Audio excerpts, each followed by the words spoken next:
Développeurs de jeux vidéo, youtubeurs, auteurs, doubleurs. À l'instar du monde entier, le microcosme de la vidéo est chamboulé par le développement très rapide de l'intelligence artificielle. Après la grève des auteurs à Hollywood en 2023, les consultants de CVL Economics ont annoncé dans une étude que plus de 200 000 emplois audiovisuels étaient menacés par l'IA dans le monde. Dans le secteur du jeu vidéo, 10 000 emplois sont déjà supprimés chaque année depuis 2024, tandis que la filière se porte mieux que jamais, notamment grâce à l'IA. En France, ce sont surtout les comédiens de doublage qui montent au créneau. Ils déplorent un grave danger pour 15 000 emplois et réclament des garanties afin que leur voix ne soit pas exploitée sans leur consentement. Selon le CNC, les poids lourds du cinéma français vont pouvoir se permettre d'investir des moyens conséquents dans ces outils, tandis que les plus petits vont devenir les gardiens de savoir-faire en voie de disparition. Mais l'étude anticipe aussi une démocratisation de la création audiovisuelle au cours des prochaines années.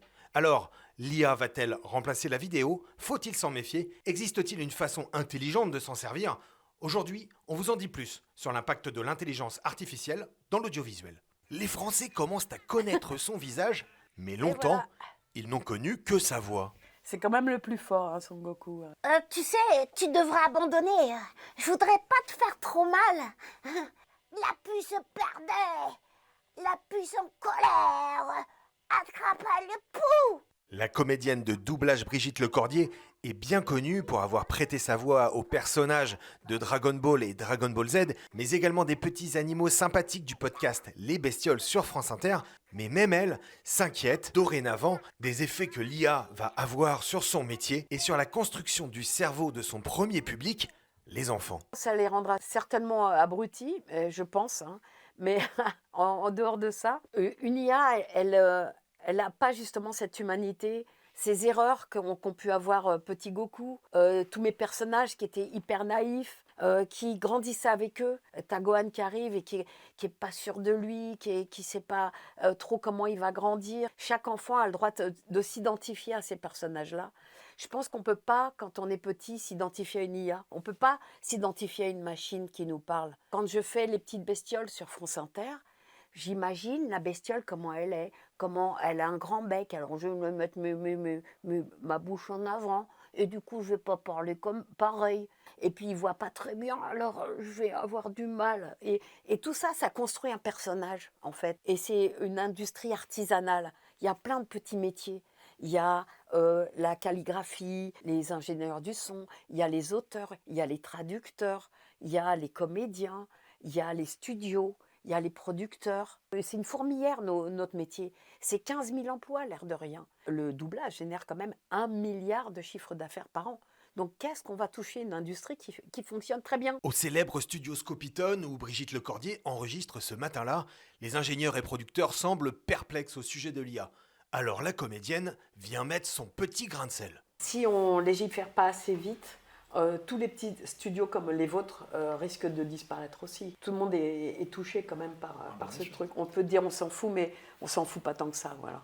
Des États-Unis à la France, les grèves et les manifestations des artistes ont eu quelques effets, mais les progrès technologiques sont prodigieux et l'aspect artisanal pourrait bien disparaître, entraînant avec lui une grande part d'humanité. Qu'est-ce qu'on pense de l'IA ?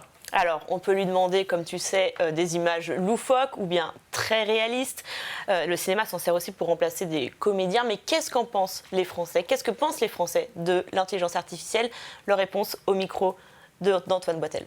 Peut-être ça serait mieux, je sais pas. Au niveau des dessins animés, peut-être, effectivement. Mais pas au niveau acteur et film, là, je suis contre l'intelligence artificielle. Au niveau des doublages, il y a un sujet là-dessus, je suis contre aussi. Non, c'est pas, ça m'intéresse pas beaucoup, non. J'ai aucune idée des proportions de l'IA dans le cinéma en ce moment. J'imagine de plus en plus. Je me suis pas trop posé la question, en vérité. C'est bien plus intéressant d'avoir l'artiste en face de nous que la copie de l'artiste. Alors on l'a vu, hein, les Français préfèrent le vrai comédien en chair et en os. Et toi Noam, est-ce que tu t'en sers de l'intelligence artificielle? Je pensais que tu allais me demander si je préférais le vrai comédien en chair et en os. Oui, je l'utilise un petit peu, mais c'est plus dans l'accompagnement. C'est-à-dire que c'est pas l'IA qui va écrire mes questions et mon script, par exemple. De toute façon, dans le journalisme, c'est quand même très très réglementé. Exactement. Et puis si un robot commence à écrire pour nous, à quoi bon faire ce métier? On s'en va. On n'a plus rien à faire là. On le disait, et là, il le disait dans le micro-trottoir, sont quand même assez attachés à l'humain encore quand même. Bah ouais, hein, c'est en tout cas ce que montre le succès d'une publicité que tu as sûrement vu passer. C'est une pub Intermarché, l'histoire du grand méchant loup qui devient végétarien. Ouais. Elle a fait le buzz, hein, comme on dit plus de nos jours, Non, juste vrai, avant les fêtes de fin d'année. Vas-y, on Voilà. s'autorise. Regardez un extrait.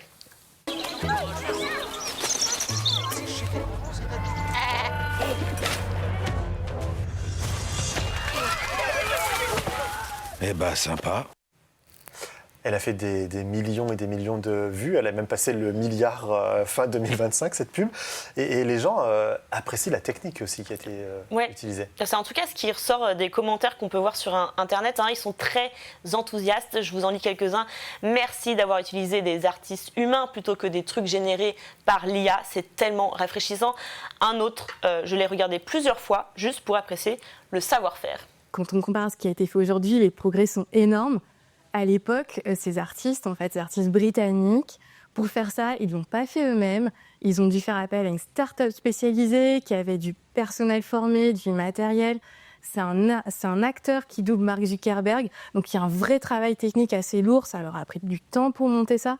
Rien à voir avec ce qu'on fait aujourd'hui. Uh-huh. On part à Hollywood maintenant, je crois, parce que tu as une deuxième vidéo à nous montrer. Oui, alors un petit voyage, vous allez voir sur des plateaux de cinéma. Allez.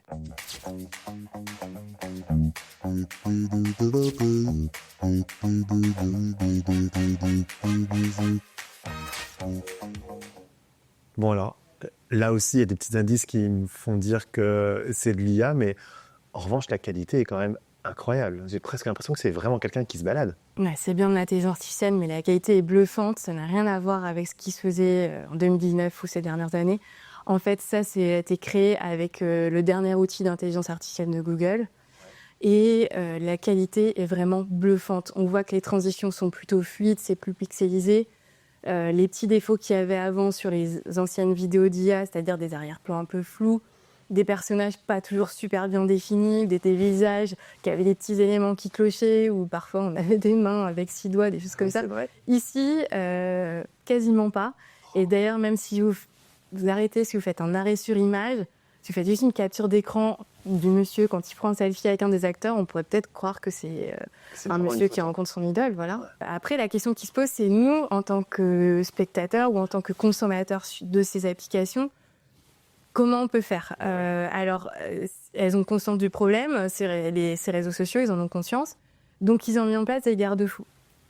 Le garde-fou le plus commun à tous, c'est une sorte de petit label qui diffère un peu en fonction du réseau, mais globalement, c'est un petit label qui est apposé, qui vous dit soit l'usage de l'IA ou ça a été fabriqué avec de l'IA. Voilà, vous avez un petit...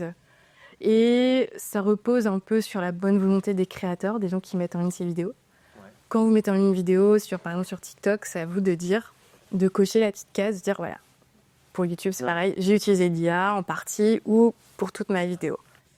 Ah oui, donc ça c'est important de le souligner. J'ai une dernière question sur les dérives, parce qu'on sait que les municipales arrivent là, il va y avoir des enjeux dans ces municipales, et l'IA va forcément être utilisée pour tromper ou pas les gens, faire dire ou pas de vraies ou de mauvaises choses aux candidats.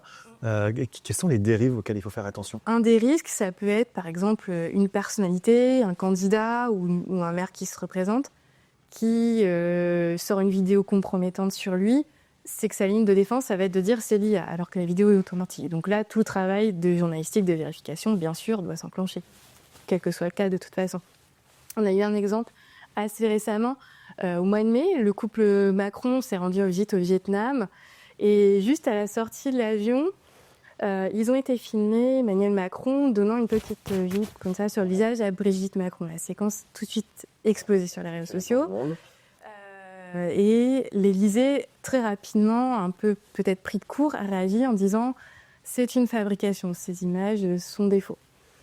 Et en fait, les journalistes ont vérifié et ces images venaient d'une agence de presse très reconnue, authentique, qui s'appelle AP, qui est une agence de presse américaine. Donc, aucun doute sur l'authenticité des images. Donc, le risque, ça peut être celui-ci. Ou un autre risque, à l'inverse, ça peut être de voir des faux complètement fabriqués par IA qui circulent. Ce qu'on voit déjà un petit peu actuellement sur TikTok. On voit des gens qui créent des faux reportages télé, par exemple, pour dire qu'il y a telle nouvelle qui est passée, alors que c'est complètement bidon. Donc on pourrait imaginer des gens qui font des faux reportages sur, je sais pas, la campagne dans une ville, de dire que la campagne a pris tel tournant alors que c'est complètement bizarre. Bon, on va être attentif à tout ça. Merci beaucoup.